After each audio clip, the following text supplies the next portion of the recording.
King. Thank you, Mr Speaker. My question to the Prime Minister. Does he stand by his statement, quote, "This government is not prepared to turn its back on our most vulnerable citizens"? The Honourable Prime Minister. Mr Speaker, yes. The Honourable Annette King. Supplementary question, Mr Speaker. Does he still consider the people living at McKeon Close the underclass of New Zealand? If so, why, after saying the vulnerable will be his priority in government, has he failed to deliver on his promise to improve their lives, leaving many of them disillusioned and underwhelmed?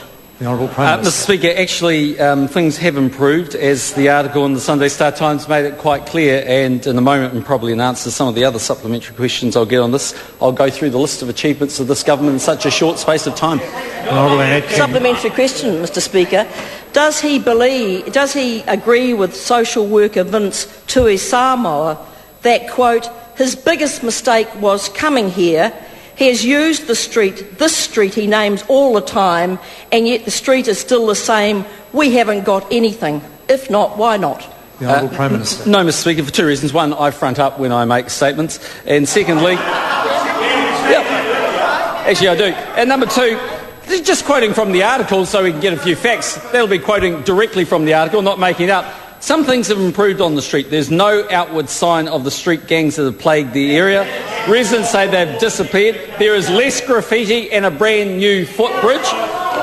And the homes are looking quite smart. One woman who would give her name only as Mary showed the Star Times new carpet, curtains and bathroom she'd received through a state housing upgrade program, part of, and I can congratulate the Minister, the $125 million upgrade undertaken by this government.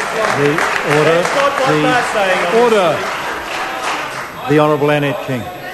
Why did he exploit Joan Nathan and her daughter Araha for political purposes? And does he agree with Joan Nathan, who said she feels used by him, he has not made things better, and her daughter doesn't want anything more to do with him?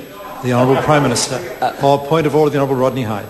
Mr Speaker, I'd ask you to reflect on the language of that question and whether it's appropriate to insert the use of the word exploit, because it's a bit like have you stopped beating your partner question. If you start a question by saying why did you exploit a particular person, that's actually that's an allegation being put that's unfounded by the member asking the question. It's not a factual question. I hear the point the member's raised, and certainly on a strict interpretation of standing orders I'd have to agree with the honourable member. I felt the Prime Minister was probably capable of handling the question, and I just didn't want to insert myself as speaker into this question and answer exchange too much. But I must acknowledge, on a strict interpretation of standing orders, that kind of assertion should not actually be built into a question. It gets a bit technical. If it's essential to convey the meaning of the question, then then one could argue it does fall in standing orders. And that's why, to me, it's a fairly tricky area. But I do accept the thrust of the point the member made. But I invite the Prime Minister to answer the question, because I don't believe it was intended in a particularly unacceptable way. Honourable Prime Minister.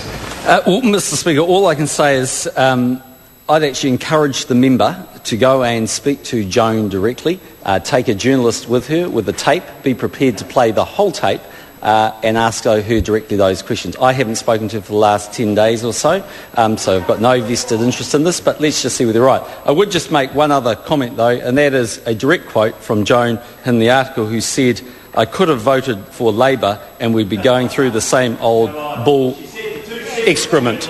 The Honourable Annette King. Supplementary question, Mr Order. Speaker. I've called the Honourable Annette King. Who Order.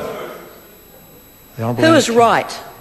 The factory worker from McGeehan Close who said the promises made to vulnerable New Zealanders were lies, and the government puts something into one pocket and takes it out of the other, or the Prime Minister who said dealing with the underclass is a priority for National? The Honourable Prime Minister. The last statement. Question number 5, Michael Woodhouse.